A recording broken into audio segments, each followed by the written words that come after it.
to another edition of Conversations of the Heart. As always, it is me, it is your boy T Till. We have a very, very special guest, an esteemed guest here, Tamala Daniels. She is an Arizona native, born and raised in South Phoenix. I feel like saying South Bronx, but South Phoenix, South Phoenix. She's a servant leader and an advocate for community residents and businesses throughout Phoenix. As an international realtor for 33 years, she is passionate about empowering the community's residents by increasing awareness of building wealth through home ownership, real estate investments, education, and legislative policies that support small business owners to spur economic growth, thereby creating a thriving community. Right. So her vast career in the industry has allowed her to become an international speaker at United Arab Emirates. She is also a certified international property consultant, a new home developer consultant, and exclusive broker for new home developers, builders, land developers, and regional manager in property management. Ladies and gentlemen, she does a lot. So on top of those things, she manages a top producing real estate branch with over 500 agents, closing more than $1 billion in real estate annually. Amazing. Really, really, really amazing. She is also a certified Canfield trainer, and has provided training, coaching, and conducting seminars to develop and motivate agents to move to the next level of success. And also, in addition to the real estate business, Tamala is the CEO of Revive Integrated Care Services LLC, which is a behavioral and mental health intensive outpatient program clinic for substance abuse use disorder. She also is CEO, founder of Woman, the Woman Foundation, which is a nonprofit advocating for period poverty that leads to mental health for women and girls.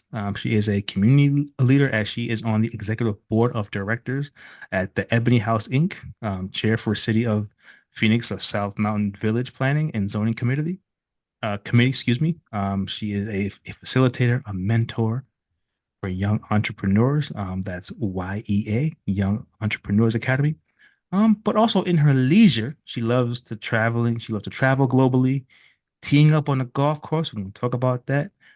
Hitting ski slopes and attending the opera and the arts. Ladies and gentlemen, Tamala Daniels, welcome to Conversations of the Heart. I know, ladies and gentlemen, I said a lot because she does a lot.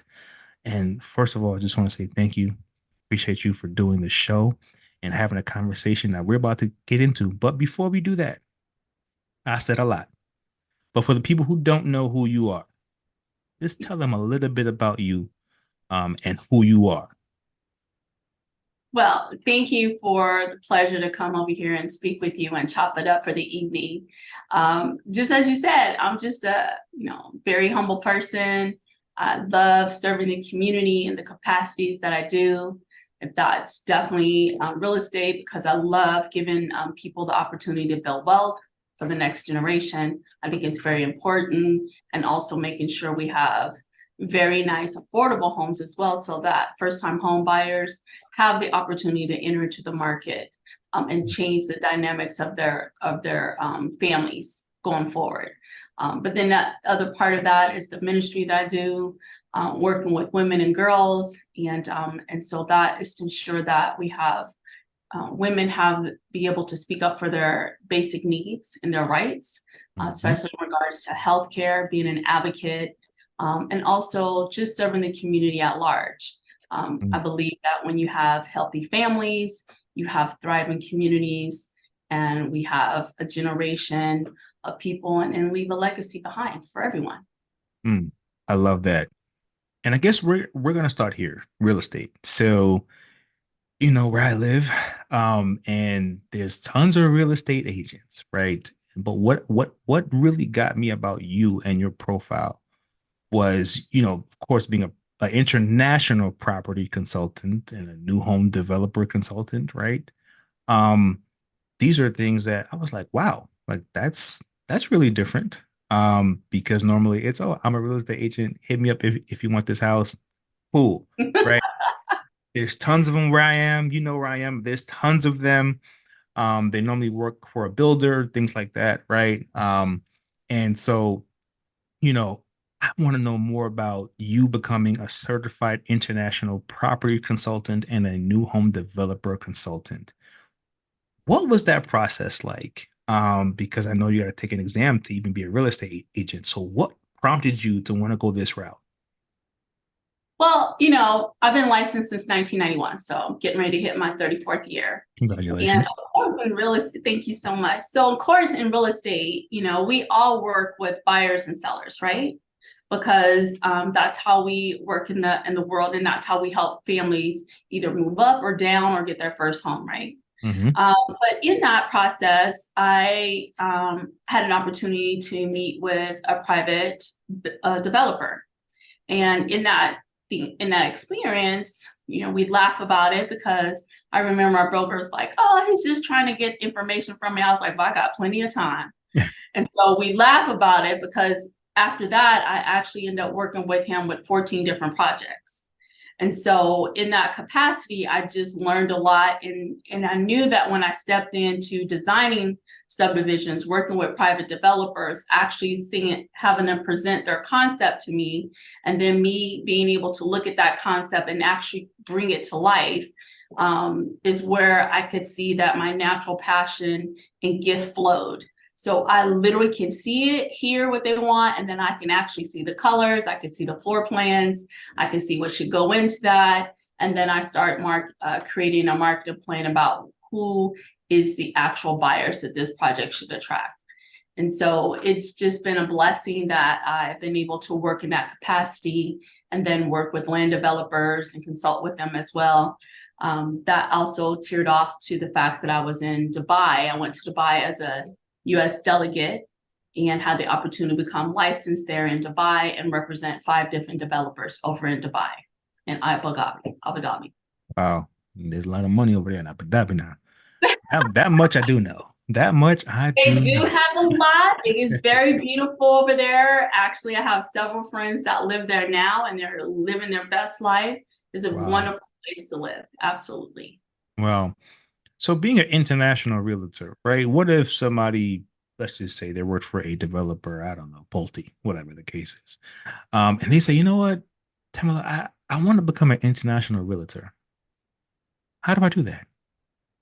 So I am actually licensed as a certified international property specialist. And what that is through the National Association of Realtors. It's a very long process. So what we do is we learn all ethical codes around the laws, the cultural differences. And so I'm actually able to represent clients all over the world: Asia, South America, North America, uh, Europe, of course, the United States. Mhm. So, and of course, we work with partnerships with other agents over in those different countries. We develop it. So I work with a lot of people, builders in Mexico. I was also in China. So I met with several developers there in China. And when I travel, so in Panama, I traveled, I meet with developers over there in real estate properties over there. So everywhere we go, we develop relationships so that we can be able to, any of our clients that are looking expats, they're looking for a second home. Maybe they're relocating to Arizona, and then we can work both ways. So it is a designation that we actually to become certified. It's called a CIPS designation that allows us to be able to have the knowledge and expertise to work internationally as a realtor. That's amazing. And, not many people may know that. So, because I definitely didn't know that. So I really appreciate that. And so when it comes to the clients that you can help, like let's just say if somebody in Arizona wants a second home in Abu Dhabi, you can sell them that home. Is that how it works too? Yes, absolutely. I Wow. have connections down there. I actually work with partners down there. I actually can set up so they can actually take a tour, depending on what property or community or development that they're looking at. I can set up so they can spend like a week or several days there. So they have opportunity to actually see how the community is laid out and how it may fit into their lifestyle. But yes, definitely. We have several communities over there that I represent. And some of the great ones are DeMac properties, Falcon City. So there's a lot of different properties that are really over there that are super nice. And it gives the opportunity. That also works in Spain, also works in Portugal. So I have partners all over the world that we work Wow. with that specialize in real estate that we connect with and partner with. Wow. That is amazing. And so, like you mentioned, first time home buyers and things like that. So when it comes to being a first time home buyer, what advice would you give someone who's preparing for that journey? Right. It's different, especially now with the interest rates are high. A lot of things going on with the real estate and things like that, right? But if you had someone sitting in your office right now and said, Tim, I want to get my first home, in about maybe a year and a half or so, what do I need to do to prepare? So this is what I would tell her. It doesn't matter what climate we're in real estate. Real estate is always a great time to buy, right? Mm, mm, Now, you should be cautious when you see that the market is just expelling and exploding, right? Because you have to be mindful where your budget is and not buy on impulse, right? mm, Don't buy out of fear. You mm, have to be strategic, which is the most important of working with a buyer broker, right? A buyer agent who represents the buyer in the transaction. First of all, my best advice is let's go ahead and sit down and have a consultation. Let me see what your goals are, where you're looking at, and first, let's find out what you qualify for, mm. right? Yeah. Because everyone, this is what I would say, we all have champagne taste. Yes. And sometimes we say it's on a Kool-Aid budget or a beer budget, right? We all have champagne taste, but we have in real estate, we have to work in reality. Hmm. Now, what that means is that I'm going to find you the best house based on the income based on what you qualify for Hmm. in the best neighborhood. We might have to just stretch it out. You have to trust the process. But the most important thing is, first of all, let's see where your financial picture looks like.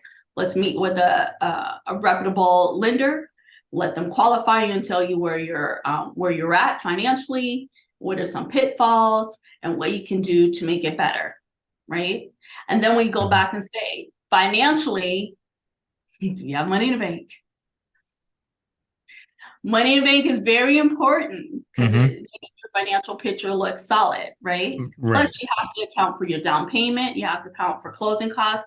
There are fees you have to account for your home inspections and all of those things that are required in the first 10 days.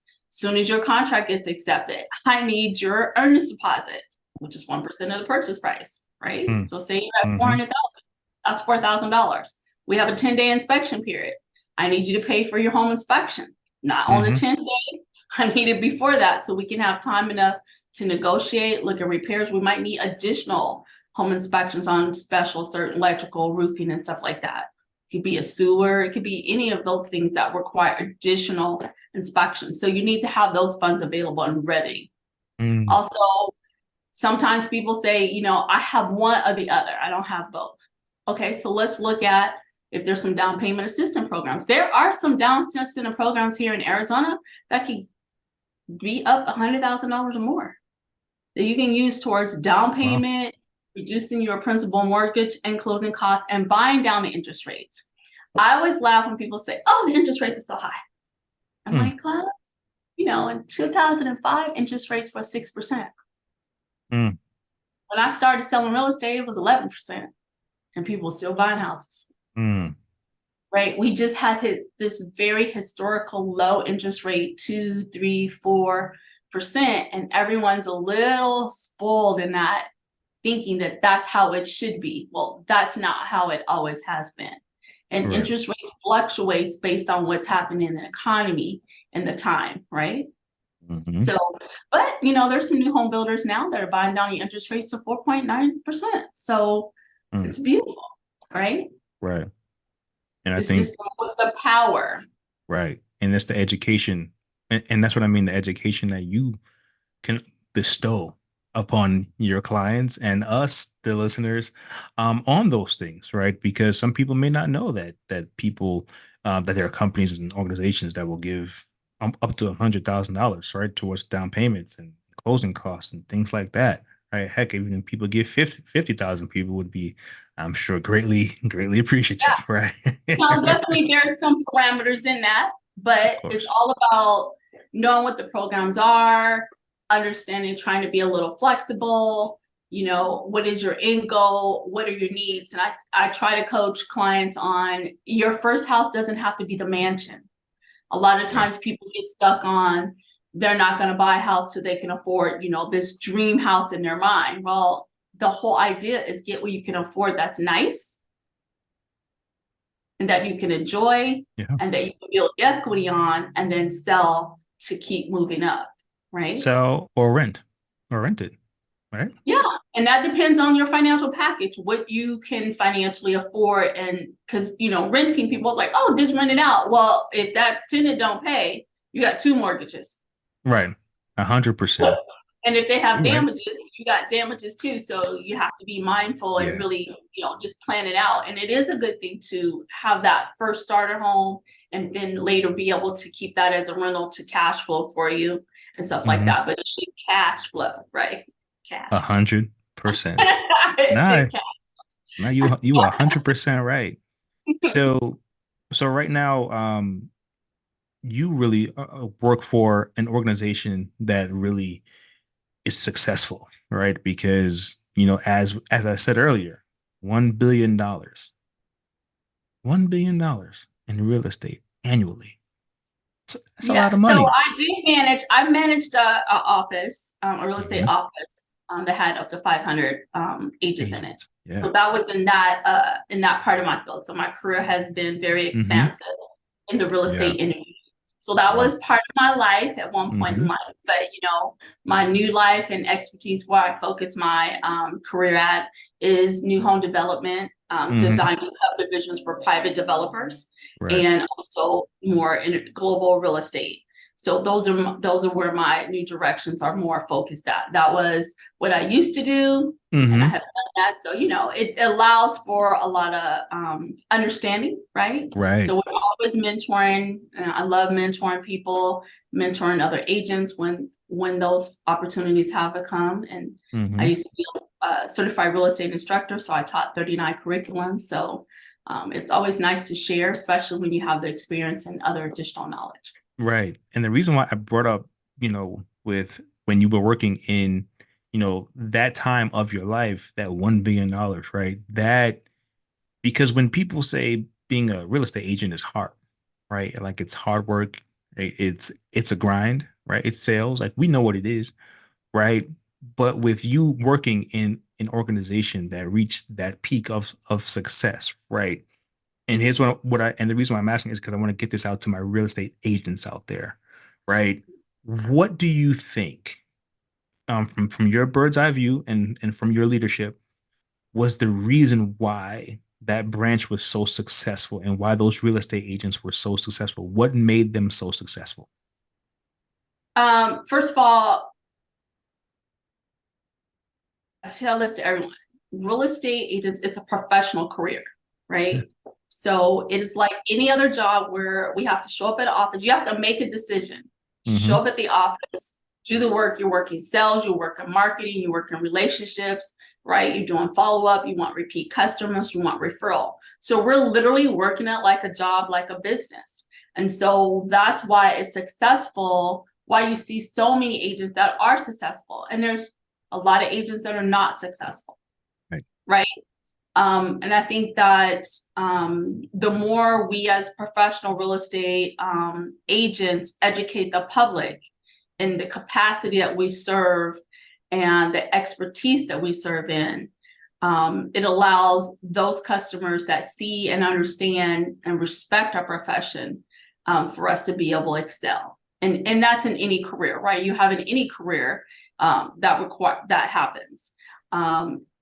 I think in Arizona, so let me just speak from Arizona in itself.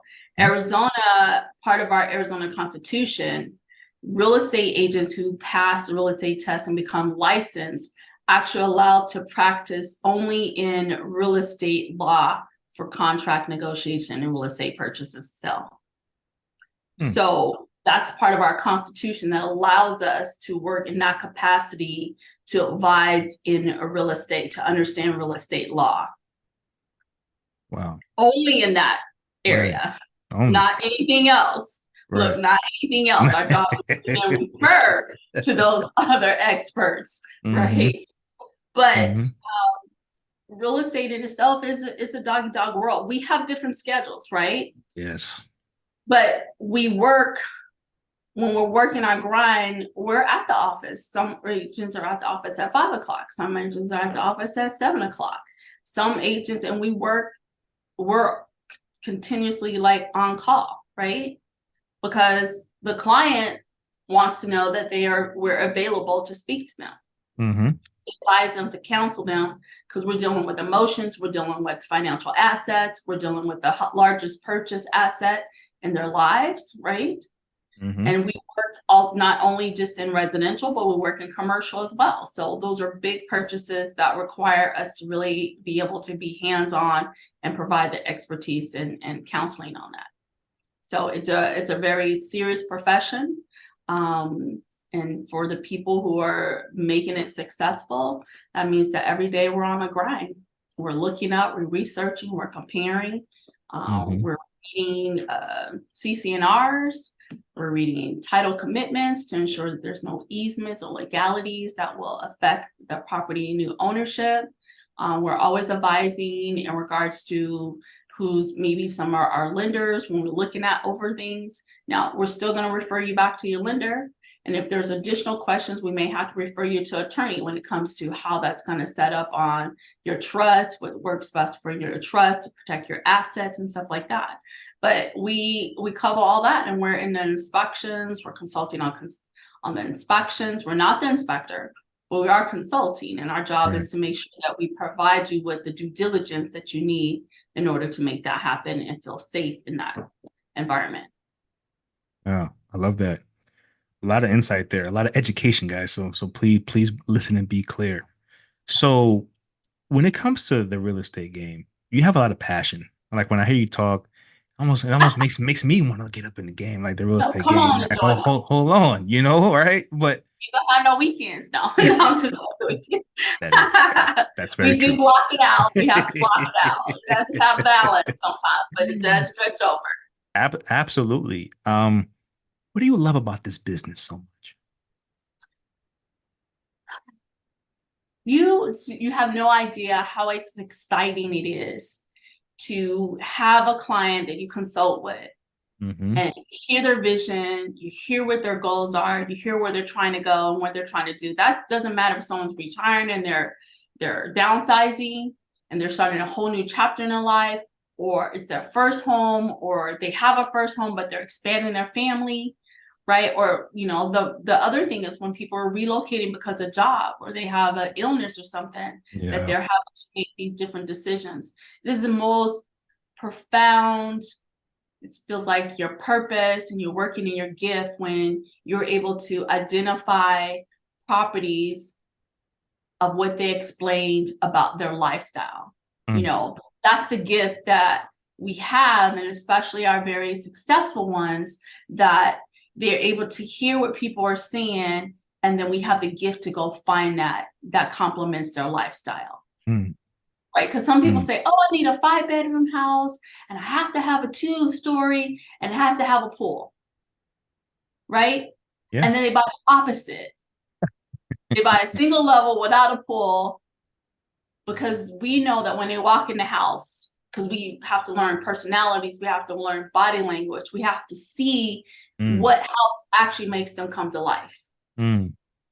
And we know when the client walks in and we've selected several homes and we're like, this is going to be the one, Mm-hmm. that when their Mm-hmm. eyes light up and the children run around in the house and they pick their rooms and the husband is walking around, he's sitting down and he's not moving, right? And we like, okay, we just made someone's dream come true. Wow. That's passion right there. I mean, It's exciting. you gotta love And what it you do. doesn't care about the price point. Real estate professionals, we all have niches that we can work in, right? Mm-hmm. Some exclusively luxury, niche, and that's where their passion is where their gifts are. And then others work in different capacities, but we all work with clients at any price point, right? Right. Because we understand that your first house is still the best house. It's Yeah. still like, oh, Yeah. right? Yeah. And so we Mhm. work just as hard on the lower price end purchases as we do on the higher end purchases. So Right. like my difference is the developments, right? Usually when I take a listing, and it's funny because it's a little different. Mm-hmm. Me representing a seller that comes to me and say, hey, I want to sell a house. I wanted you to sell my house. It's one house. Well, when I work with private developers, they're still my one client. Right. I just have the gift and I have the blessing to pick up and design maybe 150 homes for that Ooh, one client, ooh, right? ooh, talking big. But I like that. She said, it's yeah, still, 150. I like that. I still have the same passion for my client that has one home because the developer is my client. Right. The individual home seller is my client. Mm-hmm. And my passion still works the same way for them. I love that. What is the biggest as far as development that you've worked on and created? So one project was 158 homes. And the second project was 155 condos that I actually completely designed the whole project. And then I did a 50 semi-custom home project that had 1 acre home sites. And then they had a little extra Mm-hmm. stuff, Mm-hmm. food Mm-hmm. lot stuff. And then I had a project that was 32 homes. So, and I've consulted on other projects. Man, you are cold.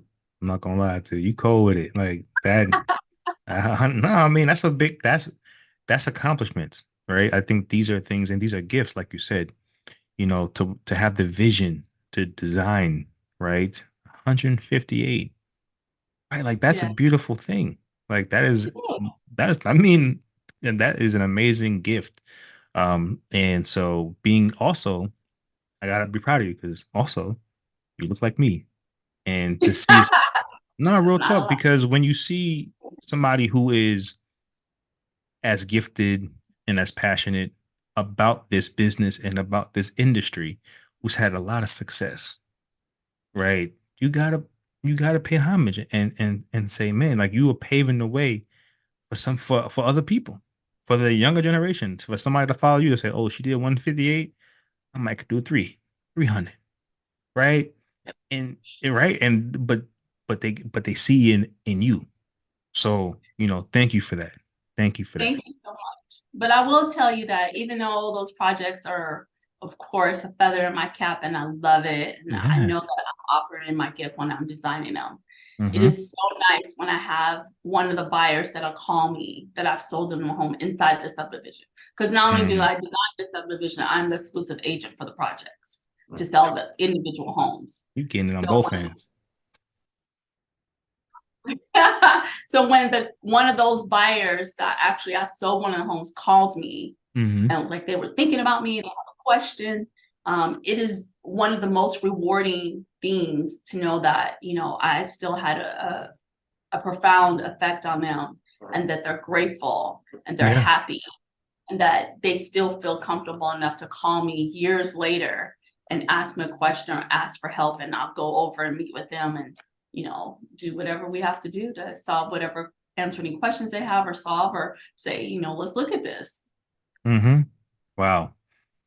So Mhm. you are the designer and you're the agent. So like I Yes. said, you cold with it. I'm a Nah, little different. It's a nah, you little different. I cold. got a Yeah. special little niche. Yes, I Yeah. design Nah. them, then I'm the exclusive realtor for the projects. I Yes. mean, what better way to do it?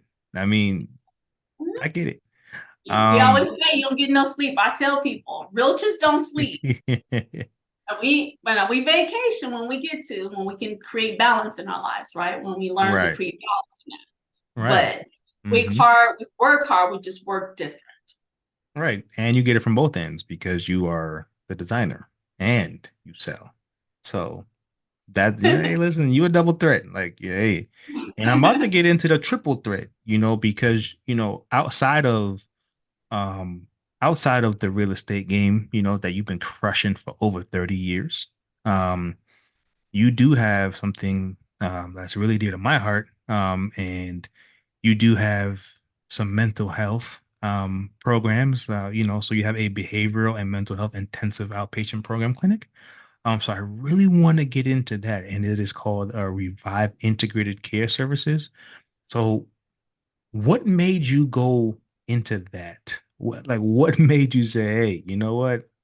I'm crushing the real estate game. Like I'm like the Michael Jordan, the Cheryl Swoops of real estate. Like I'm killing, right? Why now say, hey, well, I kind of want to create, right, a whole program where it's about an intensive outpatient program clinic. Like, why create a clinic, right, when you've been doing such an amazing thing internationally, domestic in the real estate game? Well, I can tell you how it started. Yeah. So I actually went on vacation during the pandemic. I was traveling all over the world. It was the best time to travel. And I went to Kenya. Mm, mm, So I was in Kenya. Of course, we did the safari, all the tour stuff. But as a realtor as well, I'm always out looking at properties, meeting with mm, developers, looking at opportunities there. And I had truly an amazing opportunity to meet with some young ladies and some people who work in ministry and work in the churches. And we were just talking, and they share with me the unfortunate conditions of for women, young girls, that they don't have enough money for menstrual products. mm, And the health things that it causes for them in mm, that capacity. And I was like, this can't be so, right? For a mhm. woman, like young girls, like we can't just be like, nope, not today, I don't have any money, Wow. right? Hmm. And so I was like, well, I can't just leave Kenya and not actually do something about it. So I came home, I created the nonprofit Woman's Foundation, Right. which is there to provide clinical wellness and education advocacies for healthcare and for women and young girls who Hmm. don't have the funds for menstrual products, Hmm. and to help them get their voice for their and to speak up for their own basic rights, right? Hmm. Rights. Absolutely. Um, as I was doing that research on the Women's Foundation, I came across lots of articles, and it said period poverty leads to mental health. And I was like, whoa, wait a minute. Mm. You know, we all have these experiences as women, but I was like, mental health, I never really thought of it until I actually read the stats. So I'll move a little bit into the Women's Foundation because it leads into the Yeah. Yeah. intentional outpatient. Hmm. When I read that, and just to share with you some of the notes, like 64% of women don't have enough money monthly for their menstrual products. 50% of women have to choose between food or purchasing their menstrual products. Young girls miss 2 to 3 days a month of school due to their parents not having enough money for menstrual products. And 1 out of 4 low-income households, women have to substitute menstrual products for soccer toilet paper. Wow. So it's a staggering thing. I thought, oh, well, when I started thinking, I thought, oh, it's just maybe some impoverished countries, but it's a Mm. global epidemic. Wow. United States and everywhere else in the world, women and young girls are suffering under this necessity that they're not giving, that Mm. creates healthcare problems, physical healthcare problems, right? But no one talks about the mental healthcare problem that it creates, Yep. right? Because of shame, because of guilt, because of anxiety, because of depression, Mm. that they can end up going to just a strictly into a mental health issue, from the depression and anxiety Hmm. to the fact that they can start using substance abuse, right? Self-medicate to dumb down the feelings and emotions that come with it. Right. And that goes into the psychological, the emotional issues that come with. And then on top of that, we have hormonal changes, right? So our bodies Yes. operate completely different from men.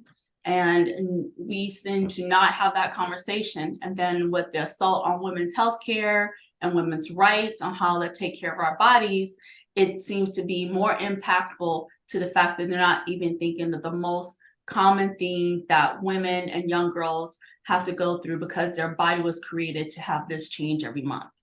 Wow. And Wow. so I went to open up the behavioral health clinic, Revive Mm, Integrated Care, to cater to that period poverty that leads to mental health and provide that type of service with psych doctors, with licensed counselors, because then we have to deal with human trafficking, we have to do with sexual abuse, we mm, have to do with rape, we have to deal with domestic violence.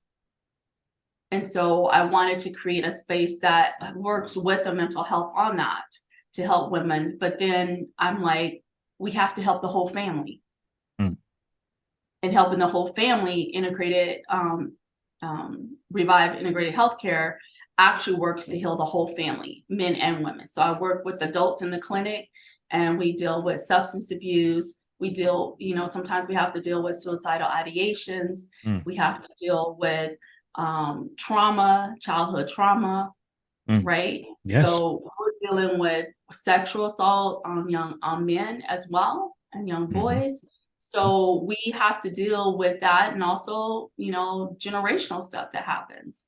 And so we have to learn to understand that behavioral health and mental health actually traumatize a whole family. Mm. And we need to heal the whole family in order to have a generation of happy people.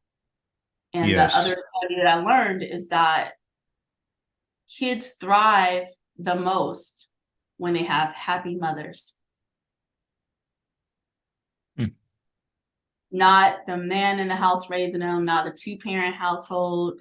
You know, it is truly a happy mother has a capacity then to nurture and pour into her children. If she's unhappy, if she's dealing with emotional stress, if she's dealing with anxiety, if she's dealing with depression, she's dealing with trauma, she's hmm. dealing with fear of poverty, she has nothing left in her to actually nurture. That does make sense.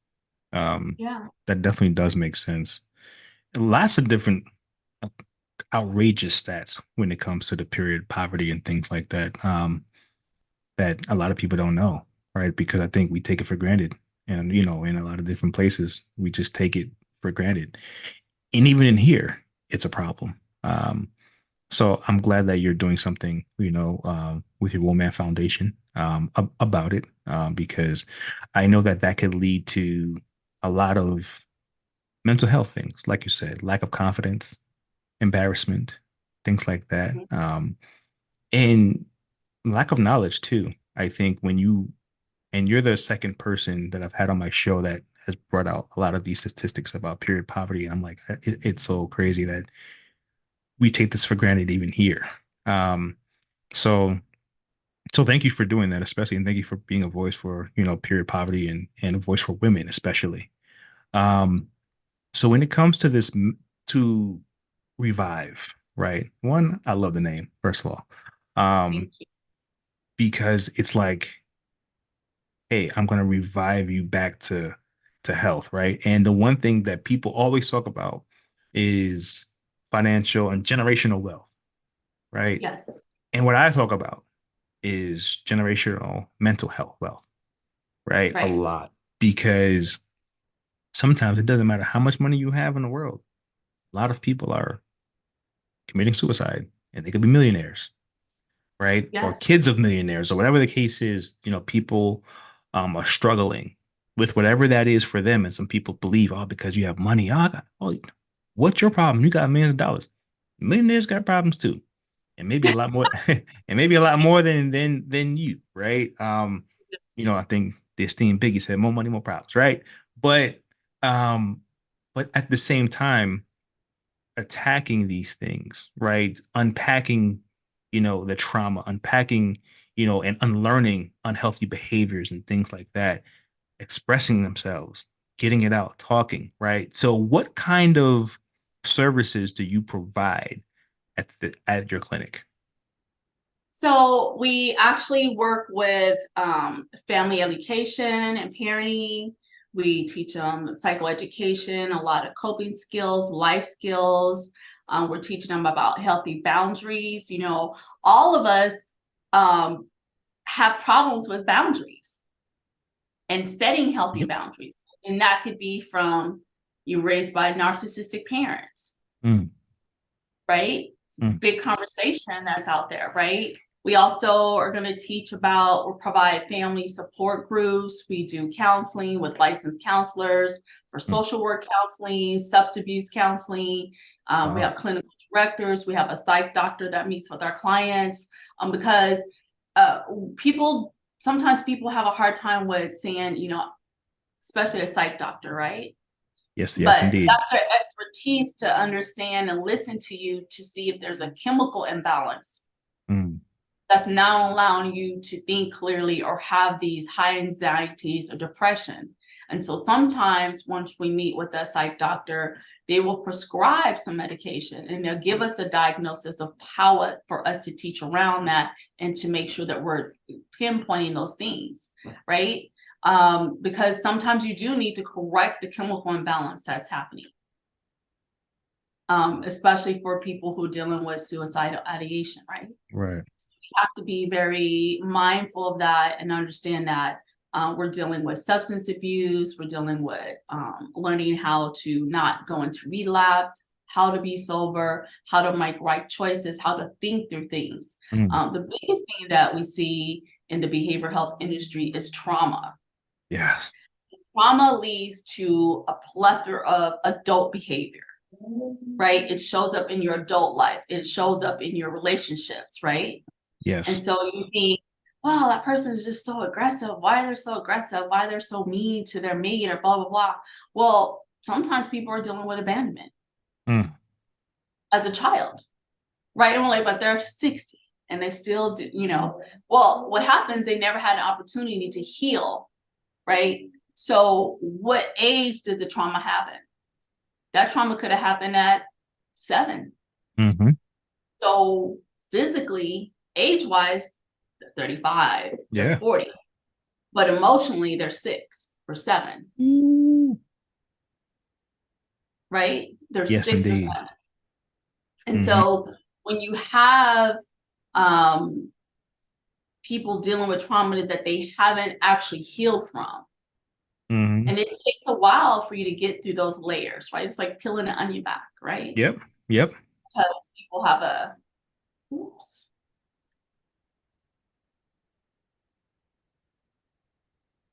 Mm. Oh, are you there? Oh, Yeah. okay. It looked like Yeah. the Well. screen went away. Oh no. Well, that's what happens when you have the Mac. Oh Your phone, yeah. it does something. I'm like, oh, what happened? So Hmm. you're dealing with that. We do nutritional counseling on how to eat right to heal your body. What you're eating, what is that doing to your body? Are you eating junk food that's causing you more so diabetes, you Mm, have hypertension, mm, you have heart attacks, you have all of these different things. You have brain fog. Because a lot of times people are dealing with brain fog, right? Because they have high inflammation in their body.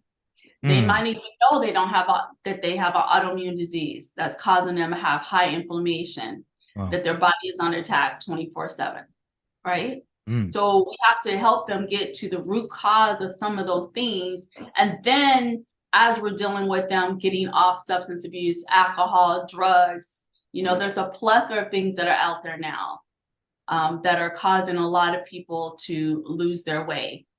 But we have to work with getting them clean. Sometimes in their 5th month, they're getting clean and they're sober, they're not doing anything, right? And right. now the reality of life they have to deal with. Mm, That could be even more traumatic for them when they right. come out.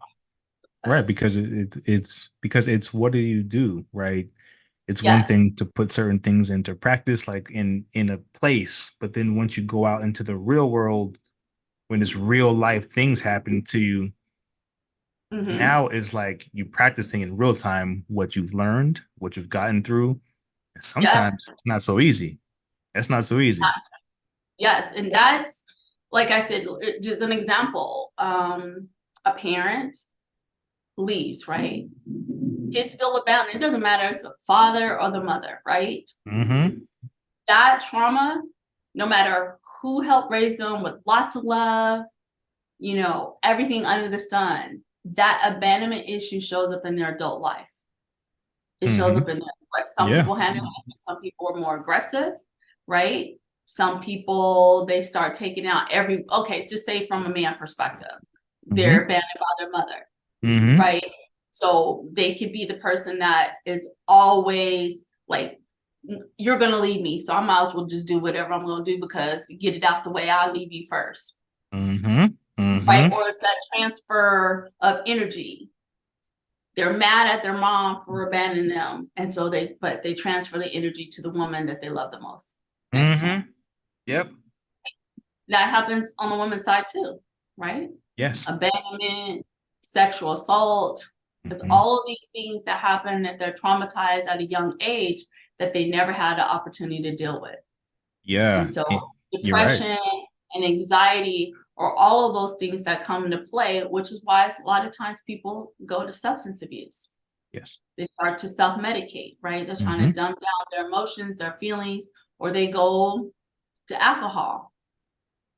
And it reveals a lot of things. Some people are mean alcoholics when they're drunk. Some people Yeah. are nice alcoholics when they're drunk. You just never know what is in there that they having to deal with or they have a fear of and they're not releasing. And we're teaching them how to forgive themselves, how to forgive others as well, as we Mm-hmm. provide substance abuse, domestic violence counseling in classes, as we deal with post-traumatic stress syndrome, as we deal with mental health issues and having them learning how to cope and understand and see the signs, right? And Mm-hmm. actually change habits and stop and breathe before they react, right? Mm-hmm. So a lot of that goes into what we provide at the clinic, and then also work from a holistic part.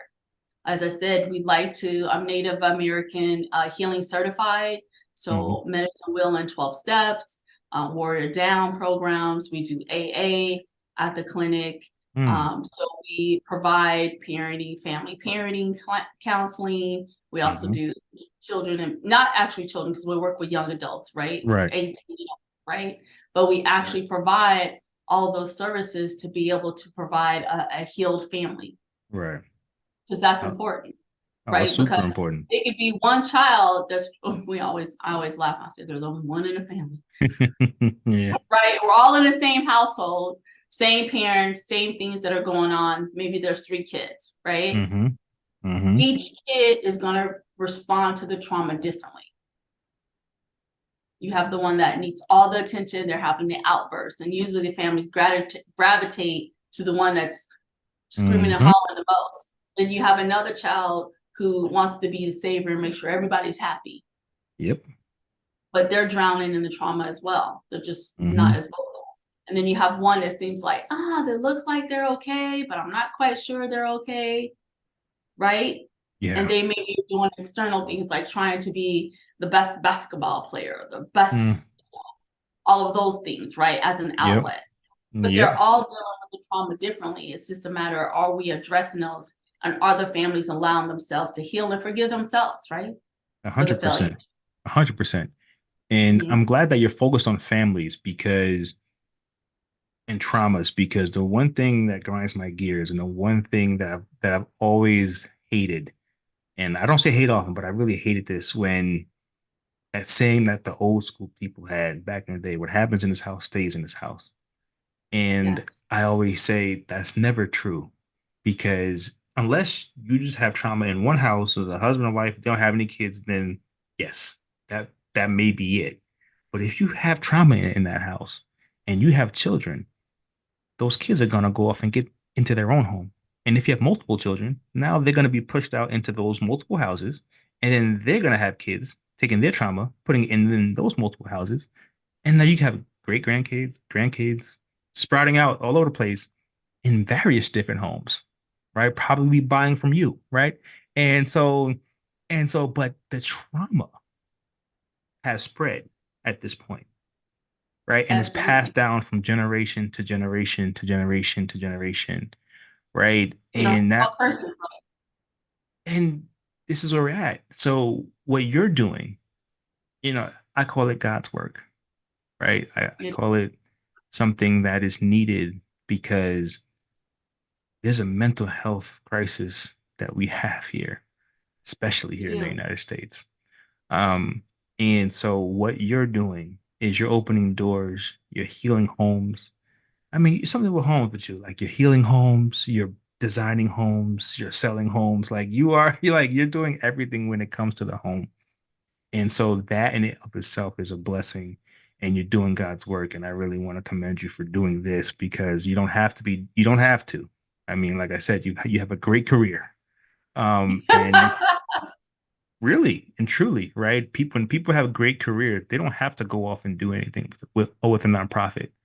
They could just do what they do and just keep it moving, right? We're just not saying that there's a problem with that, but you're choosing to make an impact.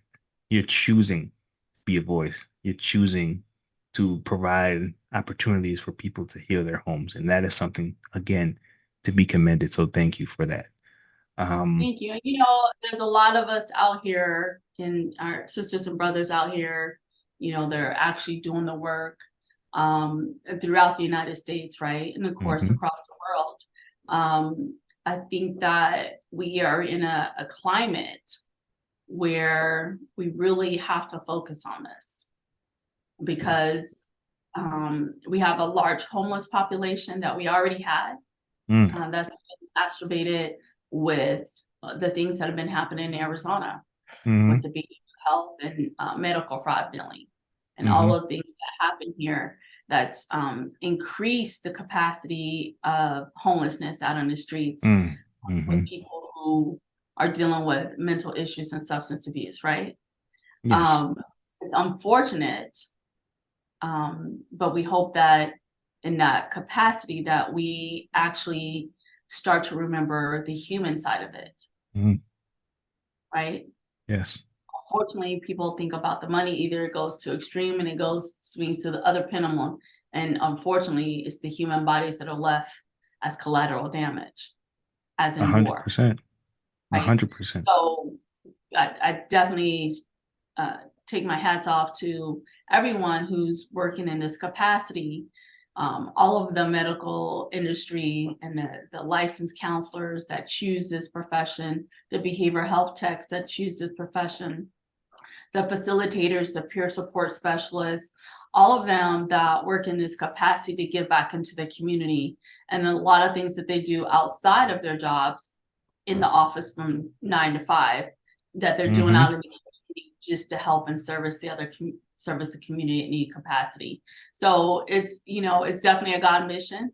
It's definitely something that is a ministry. I call it a ministry because when you It work at this is. capacity, it's definitely a hard thing, right? 100%. A hundred And percent.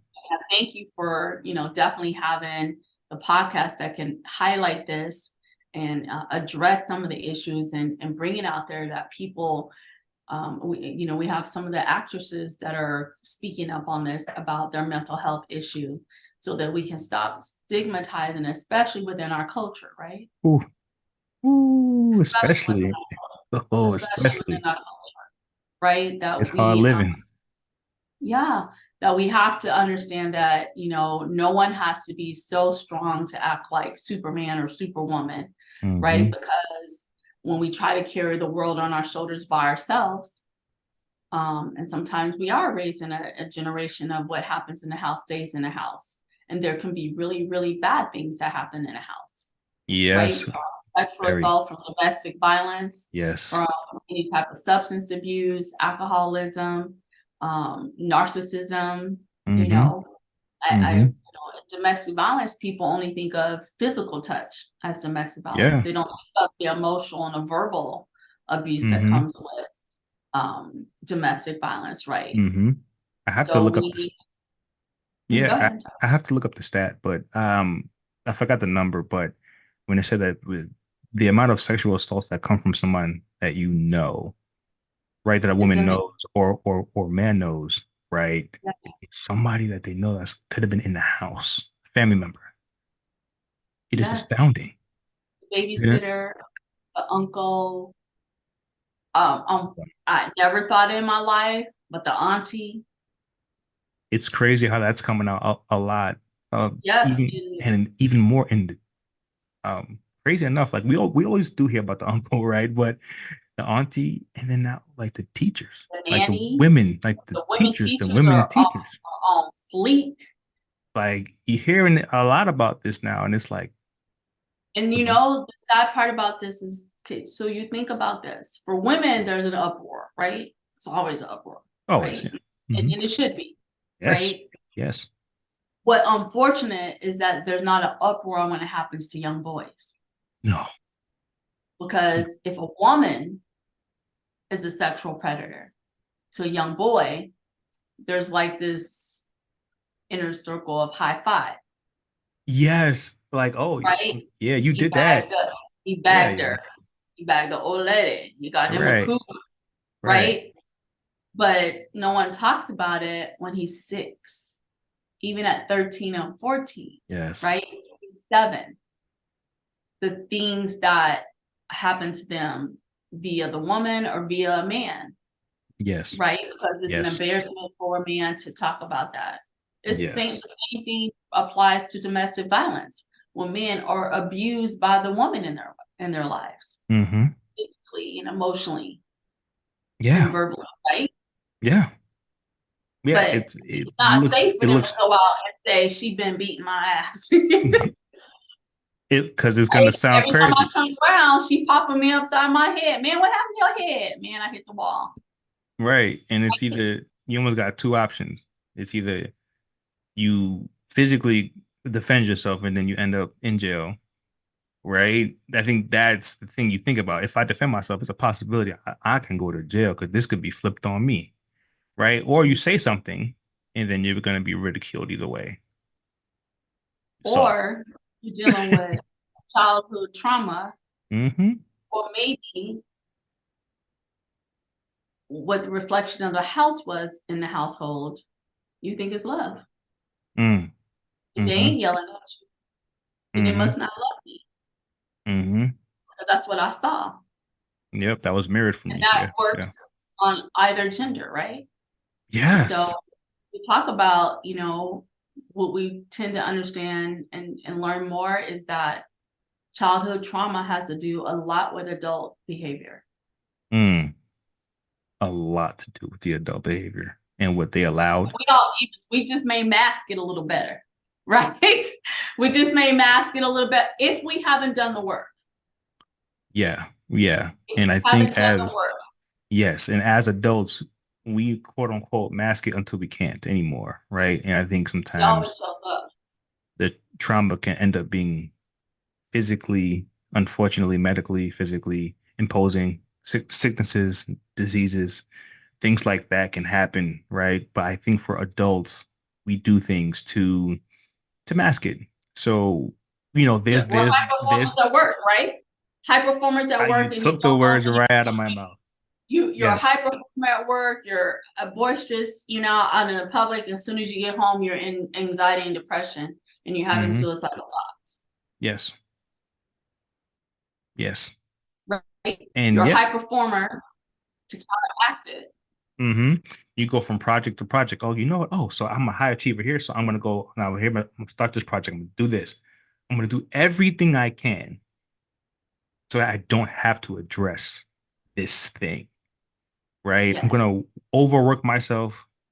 If you're not into alcohol, no problem. Work. Work is a huge thing, right? I'm yes. gonna open up another business. I'm gonna do that, right? I'm gonna distract myself. Anything possible. And people just think the vices are alcohol and drugs. And it's like those are big ones, but those aren't the only ones, right? People Right. You use got sex various addiction. vices. Yes, yes, various vices, right? Food. Food. Yes. I know that when people get depressed and when people go through certain things, a lot of them use food. Comfort, because we don't call it comfort food. Comfort food. It We call it comforts comfort me. food. Yeah, it comforts me, right? The sugar or whatever it is, right? That the person likes. It's comforting. And there's so many different vices that people can use besides alcohol and drugs. And it's stuff you use every day, right? Hmm. And the one drug, social media. And that is a huge one, right? That is a big drug. And it can be the cause of a lot of depression, right? Yes, In especially in our people. young people. Yes, Adult right. people, but it's really, we see a dramatic effect it's having on young people. So it's young people, like it's like a weird stretch. So it's young people, and then there's like a gap. And then there's like the 35 to 40, right, range Yes. where it's you're grieving where you thought you'd be in life versus where you are. In your 20s, it's like, or teenagers, like you're jealous of the comparison. Same thing. I'm comparing myself to somebody else. They got the shoes, they got the latest this, they got the latest that, they're popular, stuff like that. Then when you get Mhm. to adults, a certain part, it's like now it's like because you're staring at 40. So you between the age of 35 and 40, and it's like, okay, well, I don't have this, I don't have that. I'm not going on as many vacations as I want. I'm not married. I don't have a kid. I don't have this. I don't have that. It's like now you start to replay all the things. You're like, okay, so what was I doing in my world? Like from the age 25 to 35, like what? And now it's like, even if you've accomplished a lot of things, you tend to focus on what you don't have because for some reason, 40 is a death sentence. Just seems like it. No, no, no. It seems like it when you're 35, right? And you're looking at what you do not have for some Yes. reason. Oh, time, and I don't have kids. I'm not married. I don't have a ring yet. La, la, la, la. I'm not going on vacations. Now you're on social media. What do? You looking at your homeboys. You looking at your friends. They outside. They at the beach. They wherever they are on an island, and you're home, right? Looking, looking now because that's what you because now you're at that place again where you're in a place of comparison and you're a fight against time and you're Mhm. grieving all of these things and you may not even be realizing that you're grieving. Oh man, I thought I would be at a different place, or maybe you've lost some things because now you're at the age between 35 and 40 where you're starting to lose some things, whether it be family members or jobs, careers. Last year, 2023, people lost a lot of jobs in 2023 and this year as well, laying off, and these people could be older that have Right? kids. What am I going to do? Right. What am I And going to do? right. And you're looking at now, they say between 12 to 18 months. If you lose your job, you could be looking at 12 to 18 months that you can't even get anything again. That is true. Grief, right? Panic, grief, right? I have kids, I have a sick parent, or I have things. What am I going to do? And it's like that tender 35 to 40 where you're looking at yourself and you're like, this isn't what I thought it was going to be. This isn't the place. And it's tough. It's tough, but I have this joke. I'm like, you guys know that the picture on Facebook is a 5-second picture, Absolutely. right?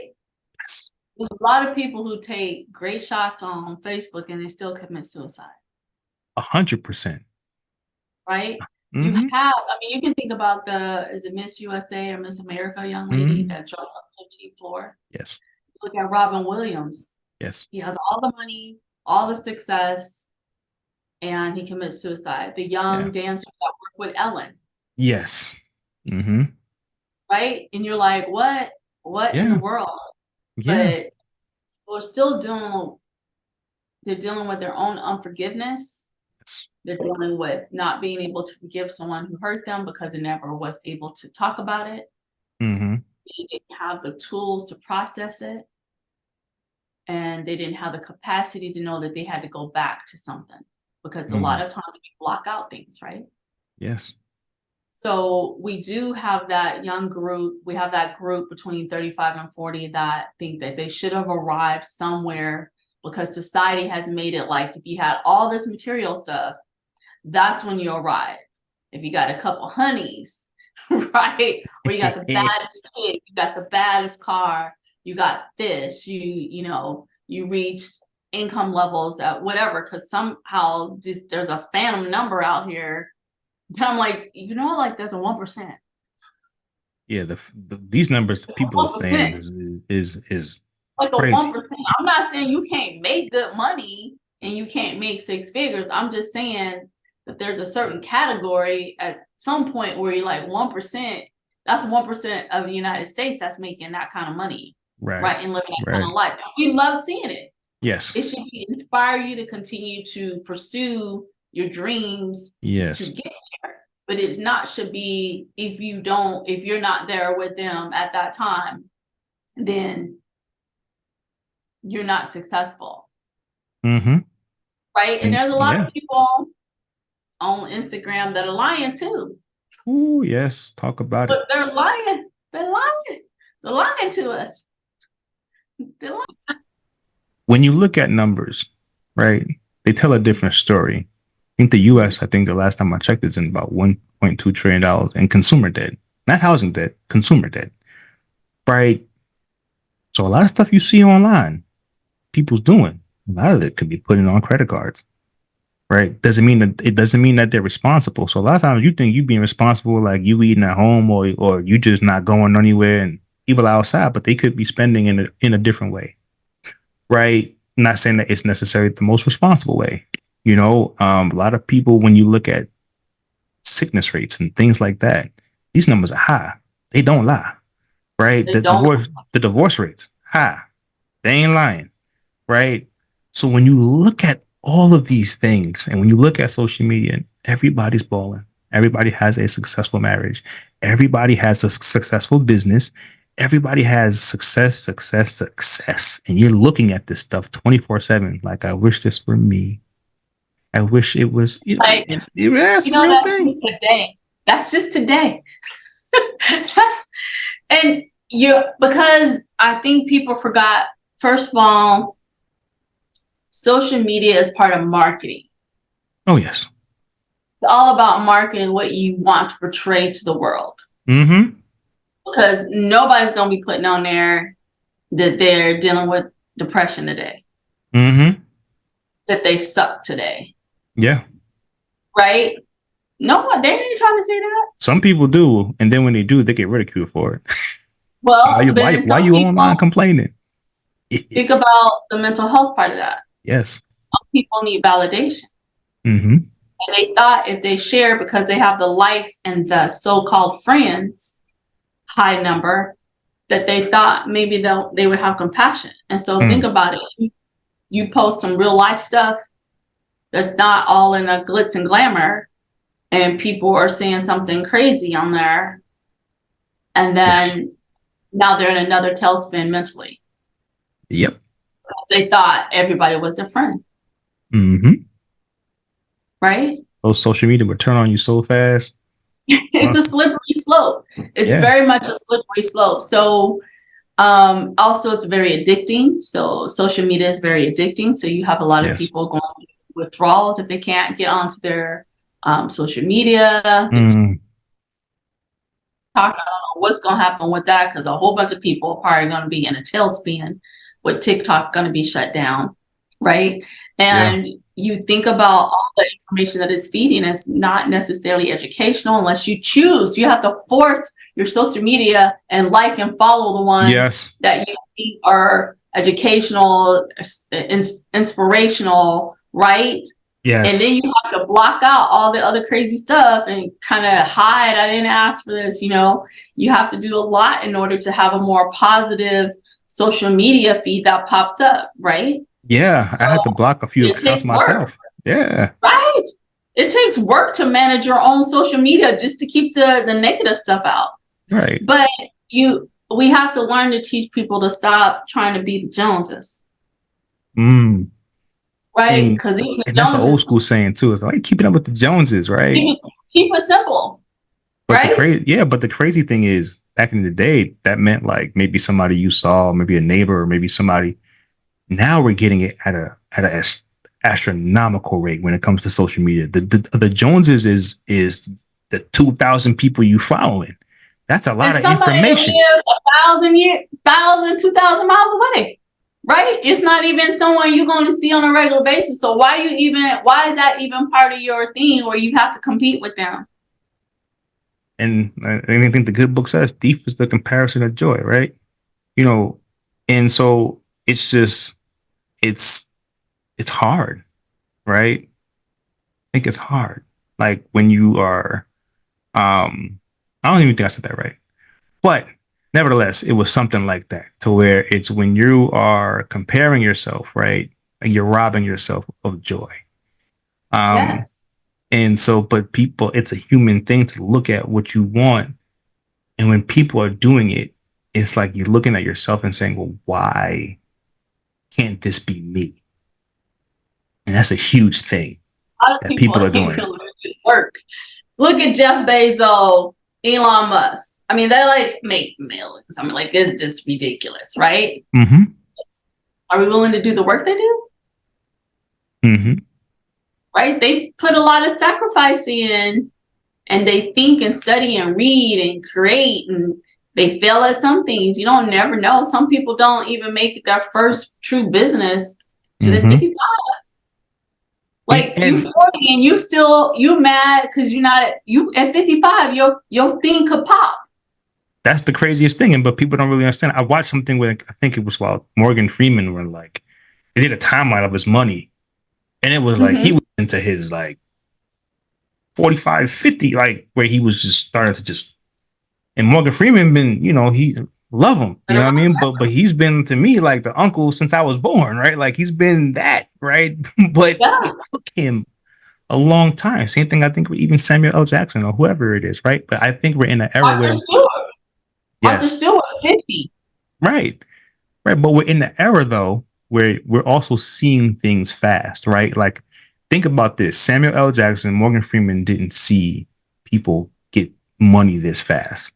They saw a certain type of people get money, right? But that wasn't them, right? But the way that we in social media can see people get money so fast, that's the envy. That's the, well, why can't I get it like that? Why can't I get it fast?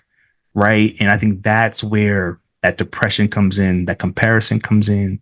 Um, and it's unfortunate, right? But that's the era that we're actually living in, right? And I think that's where I you'll think see. we have too much entitlement and privilege. Mm, Like society owes you this. mm, that's a fact. Society doesn't owe you anything. The world doesn't owe you anything. You have to be grateful for what you have and then write a plan. A lot of people don't want to. A lot of people don't want to do the work. A lot of people don't want to make a sacrifice. What if I on my social media only post when I went to Mastro's or Ocean 11 or some fancy restaurant, but that's the only time I post. When you look at my feed, you'd be like, man, she'd be like everywhere all the time at the highest. No, that's twice a year, maybe. Mm-hmm. Right? Or maybe I had a good month because it's my birthday month coming up. So Hey, happy early girls are gonna be birthday. we're gonna be celebrating for a month all the way through towards season. I Right? So love that. you might catch some good pics of me and good pics of something where I'm at. But that ain't my regular life. Right. That's my everyday life. I'm not out eating. Sometimes I'm shocked at I'm like, man, they over there, they at that restaurant is expensive. And then they post the next week. I'm like, and that this I'm I'm Mm-hmm.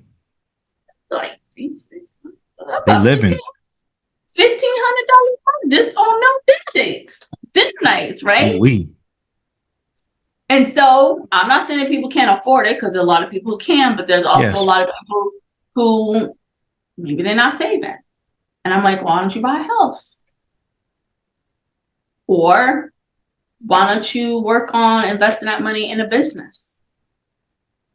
Why don't you work on education, or is that the career path that you want to go?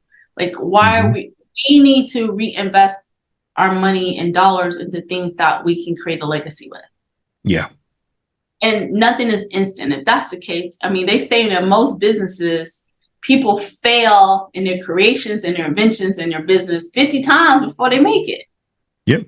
Yeah. 50 True. failures, right? True. True. But I think we grew up in a culture where there's a certain age group that was overindulged.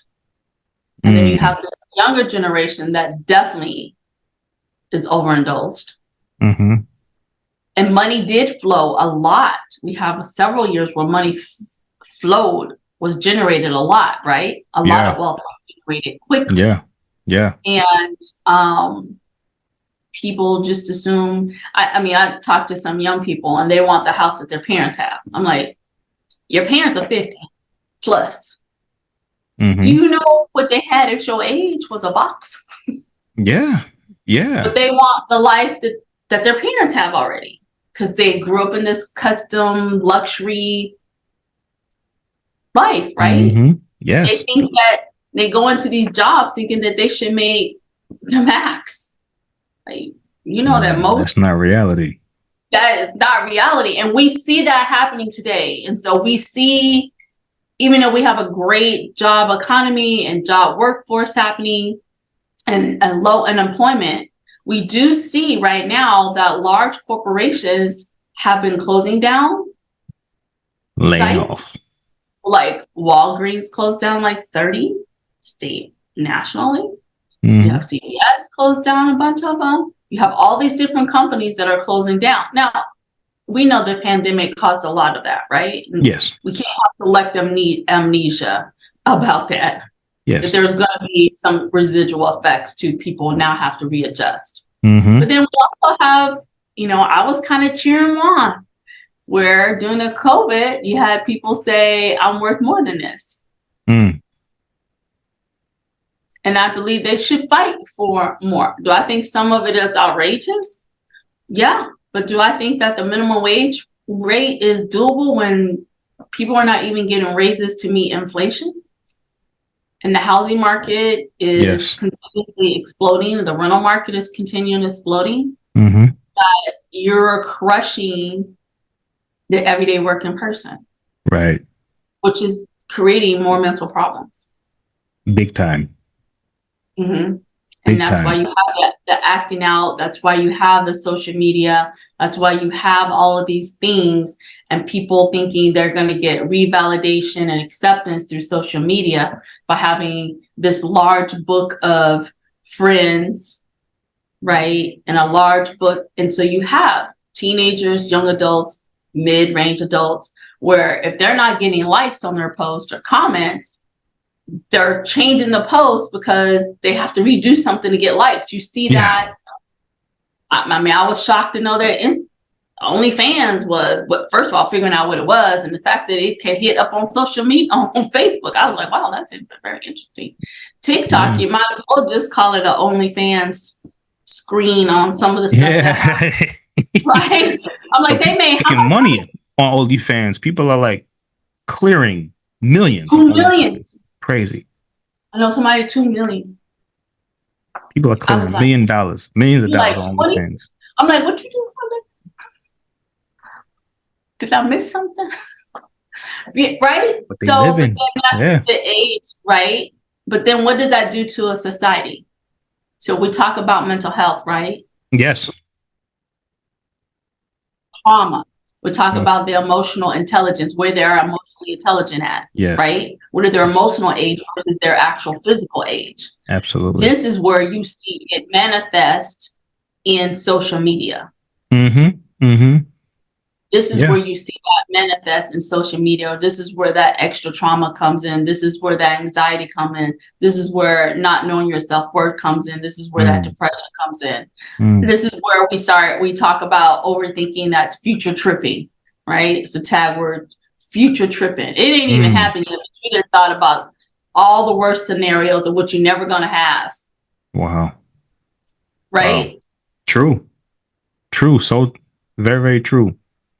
So And there listen, are some inspirational stories on there, there are. There are. right? On Inspire social me. media, yes. Yes. Not on OnlyFans. The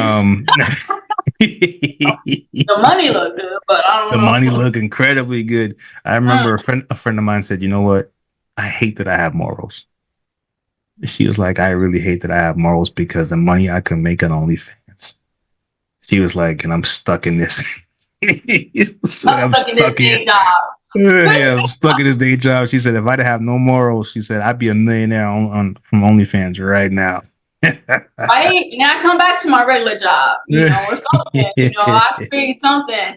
It is, there is a thing. And, I really thank you for, highlighting how mental health issues are plaguing us in today's society, and how it's a tipping point on the basic thing of social media that we're really not paying attention to. Mm-hmm. We're not paying attention, and I come back to the children, right?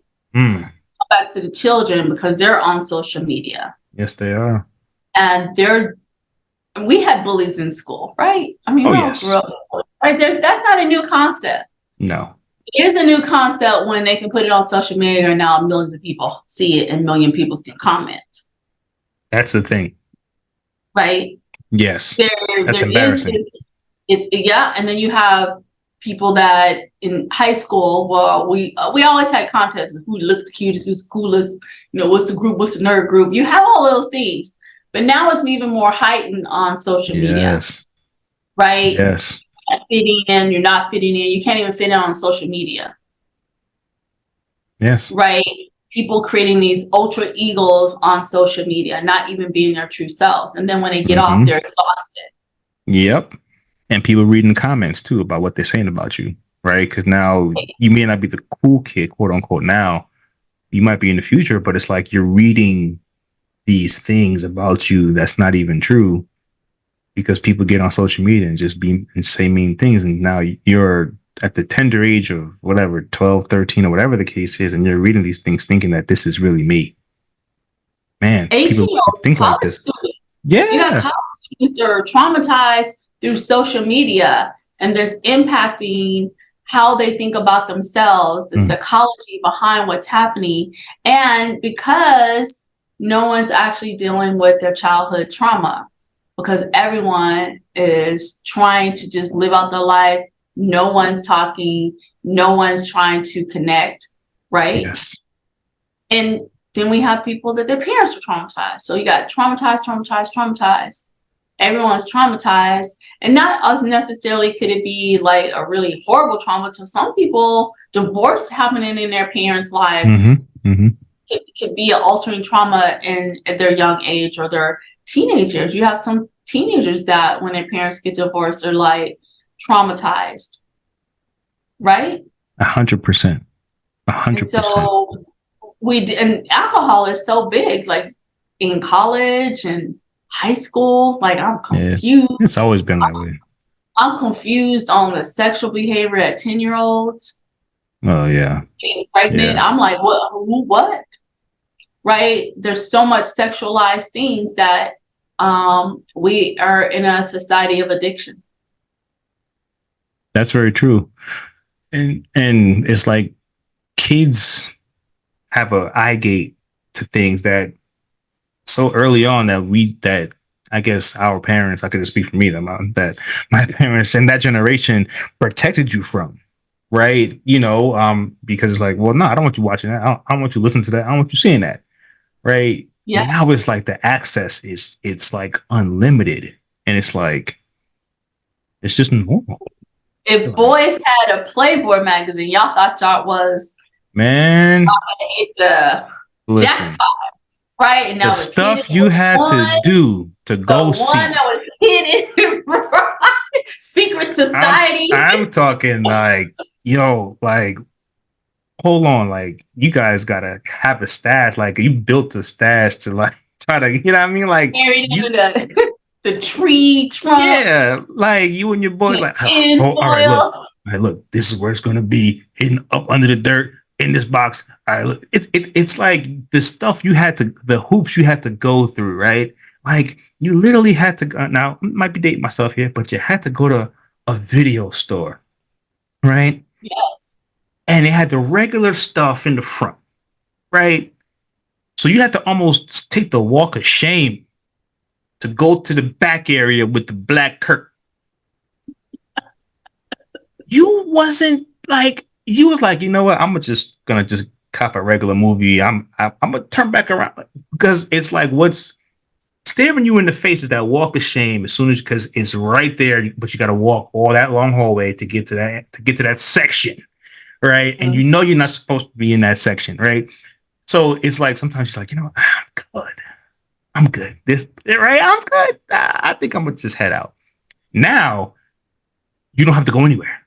It's like you turn on Twitter or is it X now, whatever the case is, OnlyFans, whatever it is, Instagram, TikTok. It's everything as a The kid, and commercials. but it so blows my mind. Everything I fought to look at as a teenager, I fought to get to look, to even get a glimpse of this thing. I fought.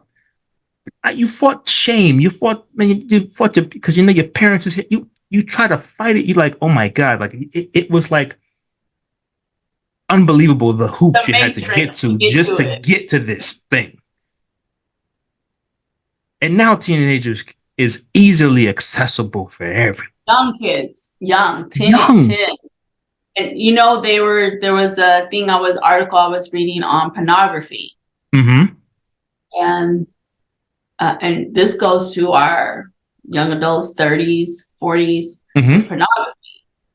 The pornography is so bad that they don't know how to date regular Mm. Mm. because that pornography fantasy On the fantasy world. Mm-hmm. they think is the norm now. Mm-hmm. You can't even enjoy yourself, right? People don't know Mm-hmm. how to socialize because Right. because they think that texting is a way of communication. They don't know how to sit down and have a conversation. It is that that right there that you just said. You can open up a can of worms here because I'm gonna tell you like this. Back when I was dating, right? Like there were women that would tell me like, yo, like don't really call me, like just text me. Like I don't like being on the phone, right? So you take that mentality and you just apply it, right? And then there's a very few women, right, that always like to just hop on the phone. But you take this perception and you just hit everybody like the same, right? And now it's like, but then now the girl that likes to talk is like, oh yeah, but like I don't really like to text. You're like, come on, man.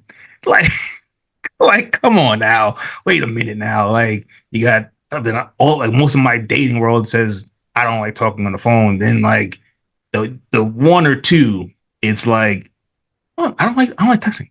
And he's like, really? But this is You're where we're like, too much at. work. You're like, she's too much work. That's too much work. What you mean? Right. So you want a long sentence. Or even if she's not too much work, you think she's not into you because she's not a texter, right? She wants to get on the phone or whatever, okay, but you like, and she's like, thanks, or like gives you like these little like unwordy answers or whatever, and you're like, oh, she just don't like me, right? No, But I if you want you to got come on the phone with her, right, then it's a whole different conversation, right? or in person.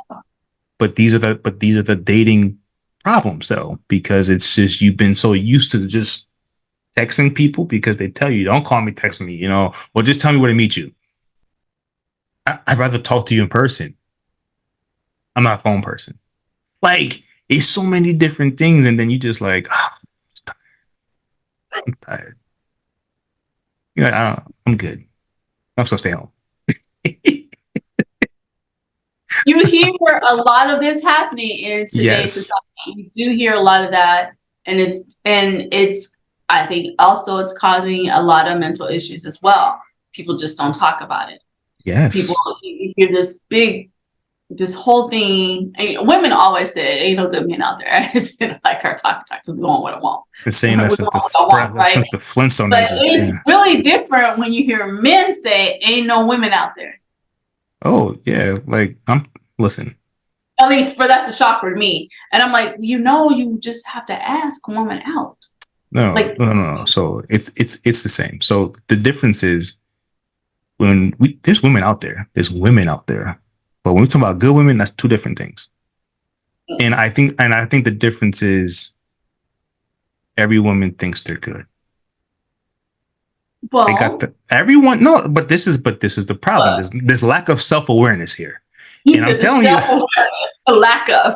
lack of I because look, guys been they've been called everything under the sun since the Flintstone ages. Whatever. We're used to it, right? We get it.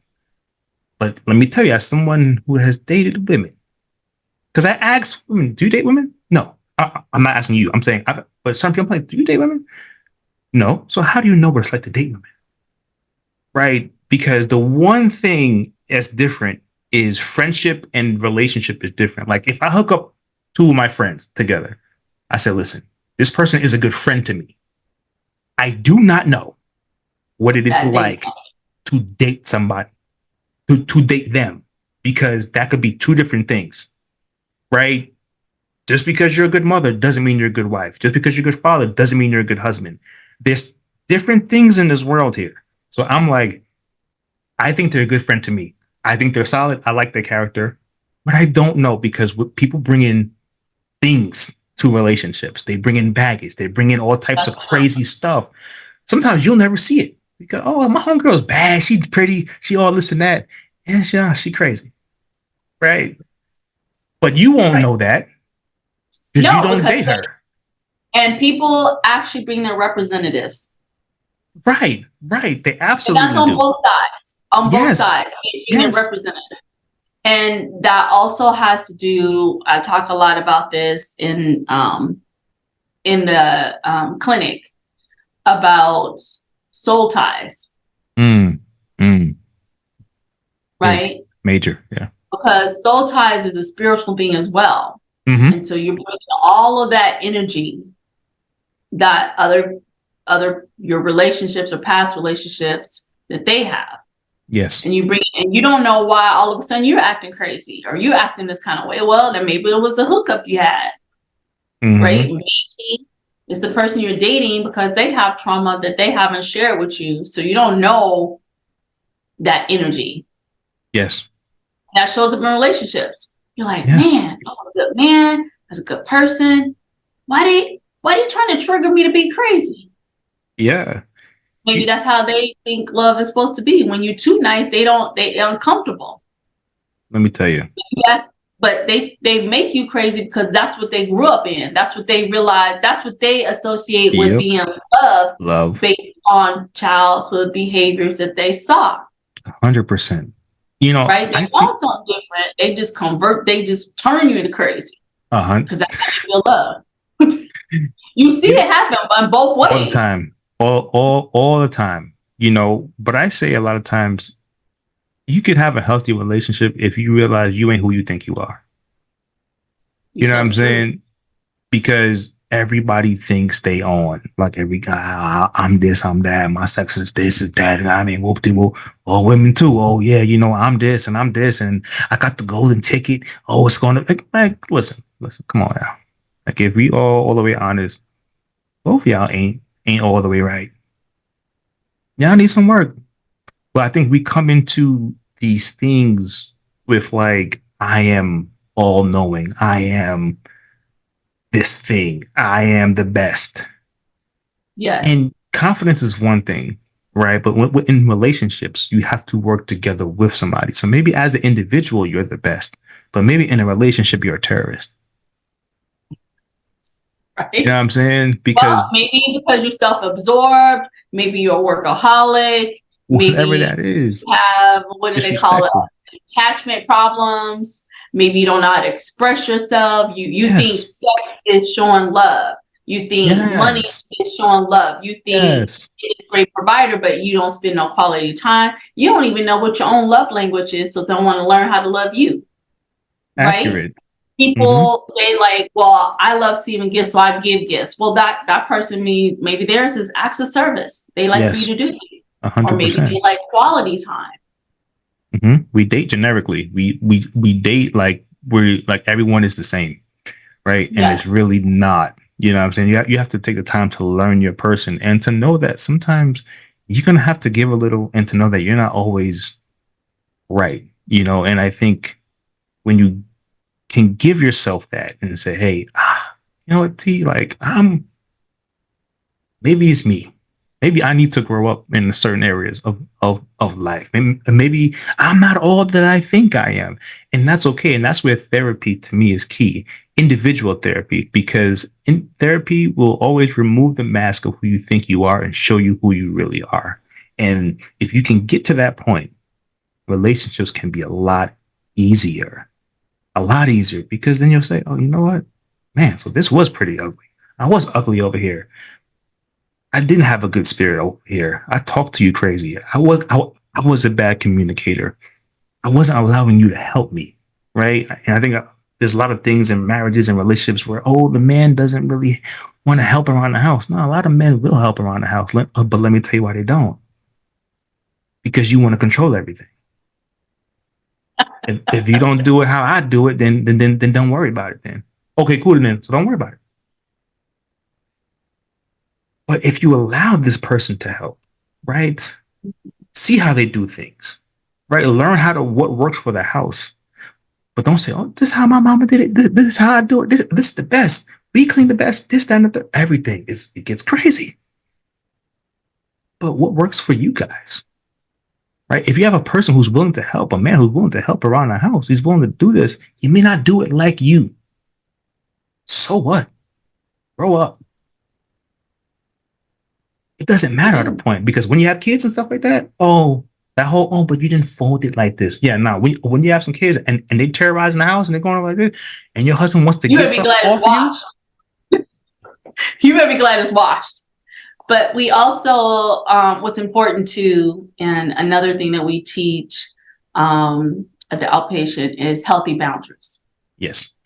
Understanding boundaries and setting healthy boundaries. Yes. And I think that happens throughout life, where maybe overcompensating, maybe dealing with trauma, maybe not realizing that is something, or you feel like you have to, that boundaries are blurred between parents and their children, creating unhealthy boundaries. You're not creating healthy boundaries within relationships or friendships.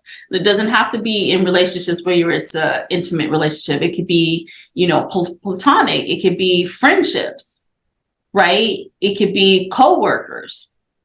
We all have to learn how to set healthy boundaries that allows you to be safe in your space and for you to thrive. And, we remind people that when you're on an airplane and they say, and when the oxygen mask comes down, you don't help the person next to you. You put the oxygen mask on yourself first, so that you can breathe and then be able to assist. A lot of times, which also leads to the depression and anxiety, is that people are out helping everyone, and then they have nothing left for themselves. And then when they're in a crisis, people are so used to them being the givers and the problem solvers that they don't come back and help that person. And a lot of times people are suffering in silence. Oh, yes, indeed. Talk to them. So they're not having those healthy boundaries, and they're hard. I mean, literally, I had to create some just too long ago, right? People don't like them. People don't like when you set boundaries that are for your own self-welfare, self-care, and self-love. They have trauma, they have temper tantrums, right? Because they're not accustomed to it. You're right. Boundary, have a boundary set up, right? And so we have to all learn and reintroduce healthy boundaries and setting healthy boundaries, and that it's okay. And that it's healthy to have those in spite of people that you love. Right? Yes. Because if you don't learn to set healthy boundaries, it may go good for a long time. And then it hits the wall. You're like, what is going on? What is going on? Right? Yes. And so it's important that we all start to, and we teach young kids. We used to learn that. Teach young kids about healthy boundaries. I love right? that. So that they could express those and feel safe enough to speak, and learn the power of no. we were taught saying no was wrong, Yeah, yeah, exactly. right? Right. You have to 100%. understand that the power of no is a complete sentence. It Mm. doesn't need an explanation if you're saying no, Mm. right? Because then people go into no, but the reason why is because Mm. no, it's just a no. Now, if you ask me additional questions, I may be willing to share, but maybe Yes. it's just no, and I don't want to share because I'm trying to create a safe space for Mm. myself. Powerful. Powerful, powerful. But we're gonna Um, get there. Society's gonna get there. I hope so. It We needs to. continue. And it's beginning with people like yourself who's doing the work Oh, and who's providing incredible services to people who can begin to do the work. And that's mhm. so and that is an important thing. Because the world needs people like you. The world needs trailblazers like you, who are helping healing homes. They can buy one from you, then they can go ahead and get in that treatment center too, and heal that Amen. and heal. Hey, that's what we do. We deal with the holistic because we want to help people find their space, Hmm. find their healing through Yes, prevention and intervention so that they can be part of the thriving community, right? 100%. And when we heal individuals, we heal families. I love that. So tell people um, where they can actually, like, let's just say if somebody wants to buy a home from you, um, how can they get to you? How can they book you? Internationally and domestically. How can they get in touch with you to get the services? Well, you can always reach me 602 or tamaladaniels.com. And texting, I was, hey, we just talked about texting. Texting is a fabulous thing because it allows me to respond immediately because I may be in an appointment and Mm-hmm. or sometimes you could be traveling and you're missing because of different time zones. So Mm-hmm. texting, emailing, or check the website is always a wonderful, great way to reach Mm-hmm. me. Yes, and all of the information is going to be inside of this podcast. So definitely you'll be able to get easy access to the websites and how to contact Tamala here. And now for the Revive Care Services Clinic. If someone was interested in coming to the clinic, how would they come to you and say, hey, I kind of need some help? You know what? My cell phone also is a great way to reach out to me, 602-688-6327. And you can always just go to the website, reviveintegratedcareservices.com. You can fill out and send your information there. You can reach our office number direct. You can reach us by email. We serve in the community, so anything that you feel like you need help from, we're here for you. So we always say that your fight is our fight too, and you're Mm, not alone in this. I love that. And with that, we will conclude there. Well, for me, on behalf of myself and Conversations of the Heart, I just want to again say thank you for taking the time out to share your wisdom, your knowledge, your understanding with the audience here that we do have with our listeners and our subscribers. And thank you for taking the time out to do what you do for others. To be an advocate for others, to be an advocate for families. And shedding your black girl magic everywhere. That's an amazing thing.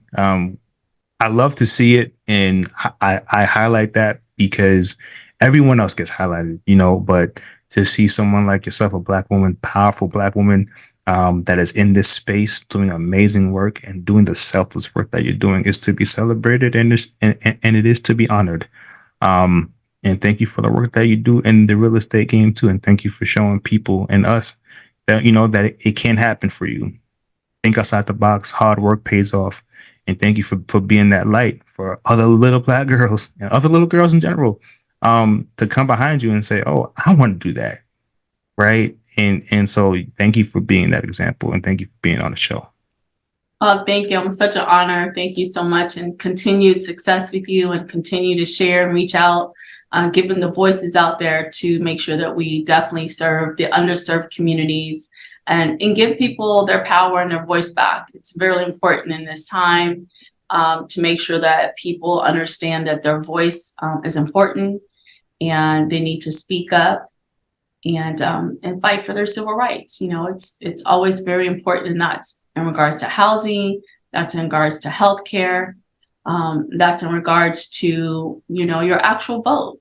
Hmm. So hopefully people will understand that they're valuable and they're very much needed, and God has a purpose for them as well. 100%.